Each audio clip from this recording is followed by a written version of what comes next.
From the most trusted names in local news, KDPG Sunday Edition. Good morning and welcome to the KDPG Sunday Edition. I'm John Delano. It's a Steeler Sunday here in Pittsburgh, and over the years, Steeler Sundays have grown from just a hometown football game to an event that attracts fans from all over the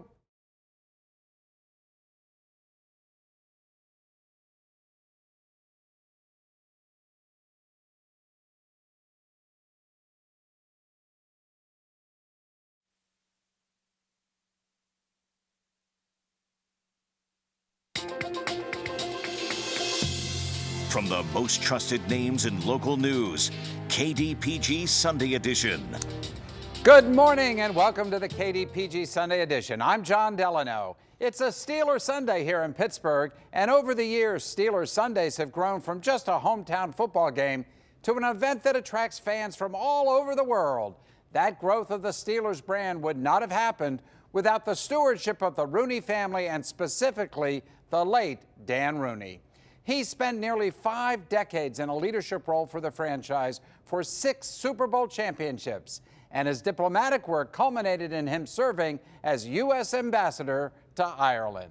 This morning on the KDPG Sunday Edition, we're so pleased to be joined by Jim Rooney, the youngest of Dan's sons. He has authored a new book called A Different Way to Win, Dan Rooney's story from the Super Bowl to the Rooney Rule. It comes out this week. We are also joined by Jerry Micco, Senior Assistant Managing Editor for the Post-Gazette. Jim, welcome to the show. Jerry, always good to be with you. This is a terrific read. I have read this book, and I have to say, I read a lot of books in this business. This is a very well-written book, and thank you so much for joining us today. You know, I think what I'd like to do in the first segment, we're going to talk football. Okay. In the second segment, we'll talk about the Irish roots, Ireland, and all of that. But football was not inevitable for the Rooney family, was it? Well, first, thanks, John, and thanks, Jerry. Thanks for having me on here. I think my grandfather was involved in sports in general, so there was football, there was baseball, there was boxing he was very involved with, and then obviously horse racing. And I think even into the mid-50s, you could have maybe picked any one of the three, and that's where he would have ended up. Yeah, for the chief, football was not his first passion. No, baseball was absolutely his first passion. He loved baseball. He loved going to Pirates games at the end of his life. I had many wonderful moments with him at Three Rivers Stadium. Actually, we used to spend some time when I was in my 10, 11, 12. I would go down there in the summer, and we would go into the locker room, usually the visiting locker room, and I got to see him play cards one day with Tommy Lasorda all day.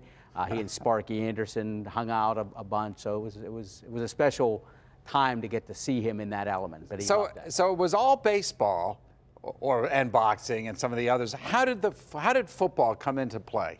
Well, he liked football. I mean, there was no question. He was a pretty good football player. His brother Dan was a great boxer who became a priest, and then his brother Jim was a pretty good football player. And there was a team in the 20s and 30s called the James P. Rooneys, and it was the Depression and everything else. And so my grandfather had a friend named Charlie Bidwell, who the Bidwell family still owns the Arizona Cardinals. They were back in Chicago then. And there were blue laws in Pennsylvania. You couldn't work on Sundays. Charlie Bidwell said... You couldn't play football on Sundays. Couldn't play football on Sundays. That's amazing when you think about it today. Right. So when they repealed the blue laws because of the Depression, Charlie Bidwell said, look, we're going to put a team in Philadelphia. Art, what do you think about putting one in Pittsburgh? So Art went to Uncle Jim, as we called him, and said, look, if you give me that team, I'm going to put it in the National Football League. And Jim said, that National Football League's never going to make it, Art. I think that's a bad decision. But Art was right on that account. And he bought the franchise. You can't believe the dollar amount.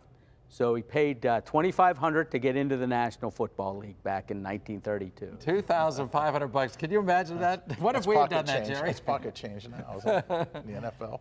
Go ahead. I think that's a meal. I think it might be. I think maybe right. One player. One thing about your dad, and in my prior life at the Post-Gazette, I was sports editor for a number of years, so I met your dad many times. He's a wonderful, gracious man. But when he got involved with the team, in the late 60s and in the early 70s. You saw a transformation of the team. So your father, in a lot of ways, was a pioneer. He's always considered a family, of course, is considered a pioneer family in the NFL, but your dad also did things that maybe a lot of other owners wouldn't do, or at least other families wouldn't do. For instance, bringing in Bill Nunn to scout African-American players at small colleges and things like that. Can you talk a little bit about that, how he kind of transformed the team?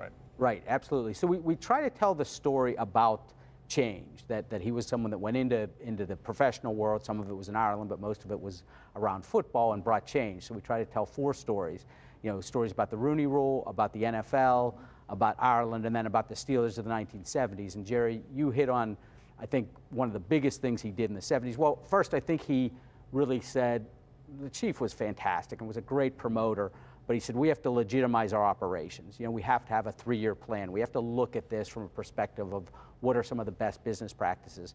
And then it was about the management team. And he brought people in that were committed to that type of change and doing things differently. So there was, Coach Knoll, who was the most important. There was Joe Gordon, who was our great PR director, and really you would call, chief communications officer now. And then Bill Nunn was certainly part of that. And when Bill came in from 1969 to 1976, the Steelers drafted more players from the HBCUs than any other team in the league, and double the league average. HBCUs meaning historically black colleges. Yep, historically black colleges and universities.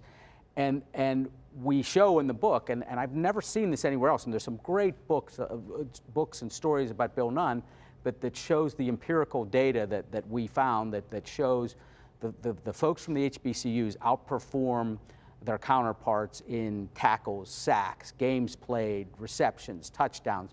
So you had all this sort of quantifiable benefit on the field, and then it played out in terms of winning percentage with the Steelers in the 70s, and then that went to something else, which was Super Bowl champion. If I recall correctly, Bill Nunn was critical of your family initially. Absolutely. And Bill Nunn, by the way, if I'm remembering correctly, he was a reporter, writer, for the Courier, for the African-American paper here in Pittsburgh. Yes, so Bill's father was the managing editor of the Courier from the mid-30s. He and my grandfather actually had played sandlot baseball together and had known each other for years. And Bill Sr., the father, or the grandfather in some cases, would help my grandfather with a whole host of different things when he had players, boxers, whoever, and they would be in the South, and they had to deal with all the different situations that were going on in the Jim Crow era. Bill Nunn Sr. was one of the people that helped then. Well, Bill Nunn Jr. had taken over the sports department, and he said, look, the Steelers just aren't doing a good enough job.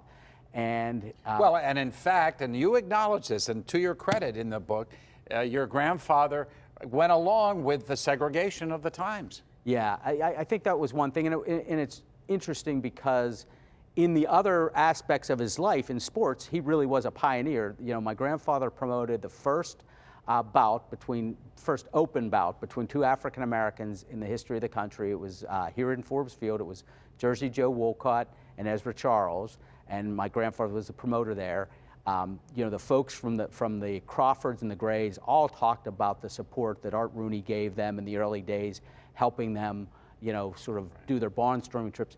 But with the NFL, he didn't, so from 1932 when we started, we did have Ray Kemp, which was one of the first African Americans in the league, but from 33 when he wasn't with the team until 52, we didn't do that. We didn't do the right thing. Right. And so But your dad changed that. My dad changed that, and he felt that integration was going to be a vital thing.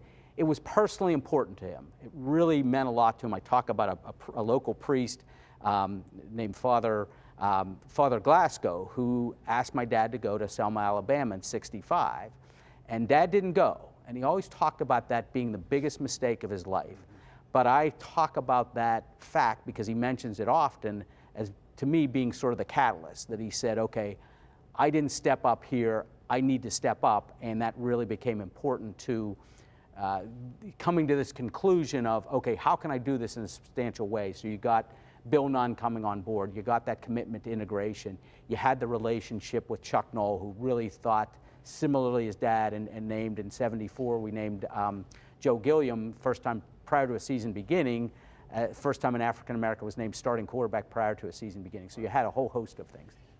Go ahead. Okay. Your dad also was really big on relationships, and I think he really knew how to relate to people. He was great with media, I can tell you that. Nobody comes into this before Super Bowl 40, about a half hour before kickoff, and shakes all our hands and thanks us for being there. That's your dad. Great relationship guy, but he also had a great special relationship with Joe Green. Can you tell us a little bit about that? I thought that was just amazing. You don't see players and owners having that kind of relationship all the time. Yeah. Totally unique, and again, the book describes it so well. Well, thanks. And so Joe wrote the foreword to the book, and so I got a chance to talk to Joe several times, and it was really a touching experience because, you know, Joe was almost in tears a few times, which brought me close to tears. But what he talked about with my father that I thought was so unique and special was that he and this is, I'm quoting Joe, talked about my father helping him become a man. You know, that he came in and he was a great football player, but by his own admission, he felt he was immature and he was doing some things that were immature, and that my father was clear with him and, you know, tough to a degree, but he also, Joe says, look, but he also always let me figure it out myself. You know, he would sort of put in front of me the parameters of how I should act better, but he would leave it up to me. There weren't penalties, there weren't those types of things. He was just my father would be very quiet to him, and Joe used this term that I thought was great. He said, your dad would give me, you know, maybe one or two words of wisdom, and then he would say, Joe, let it soak. And Joe said, you know, I really got that I had to let things soak in, and he went from a great player with sort of a bad temperament early in his career to the captain of what I believe is the greatest team of all time. And in fact, it was that relationship and the presence of Joe Green that led to Super Bowl championships.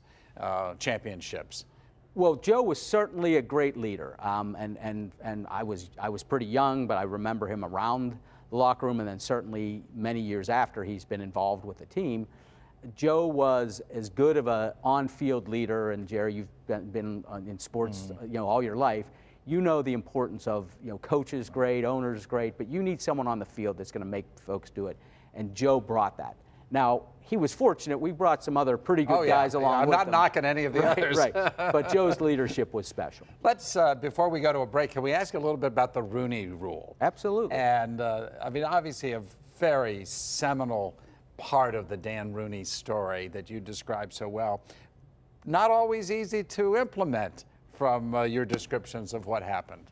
Right. So describe what the rule is for our viewers. So the Rooney Rule, as it's stated in the NFL, requires anytime there's a job opening at a head coach or general manager that at least one minority candidate needs to be interviewed. So since the Rooney Rule, so before the Rooney Rule, we had about 7 from 1920 to 2003. We had about 7 minorities hired in what was mainly coaching positions. There were none in general managers. And since then, you know, you've had a really substantial increase in the numbers of them, the numbers of folks who have been hired, even more so the folks that have been interviewed. And then they talk about the spirit of the Rooney Rule. So the idea that we are going to make this commitment, you have a 40% increase in minority coaches in assistant coaching positions, which is very substantial, and that begins to build the pipeline. So from a number standpoint, and numbers I think are important when you look at diversity, we've done well. But there is certainly challenges, and my father would be the first one to say, look, and everything he did, whether it was Ireland or the Rooney Rule or anything else, he always had that long-term approach. You know, he would be saying, look, we have to keep improving this. We're not where we need to be. Well, I got the feeling that he was frustrated when some owners would pay short shrift. I mean, they would find ways to acknowledge the rule without really implementing it. Right. And there have been some cases where, at best they were peripheral interviews, and that frustrated my father, and he was willing to call people on the carpet, which doesn't always happen in corporate situations like the NFL. But if anyone could do it, it would be Dan Rooney. We're going to come back. We have much more to come with our guest Jim Rooney as the KDPG Sunday Edition continues. Stick with us.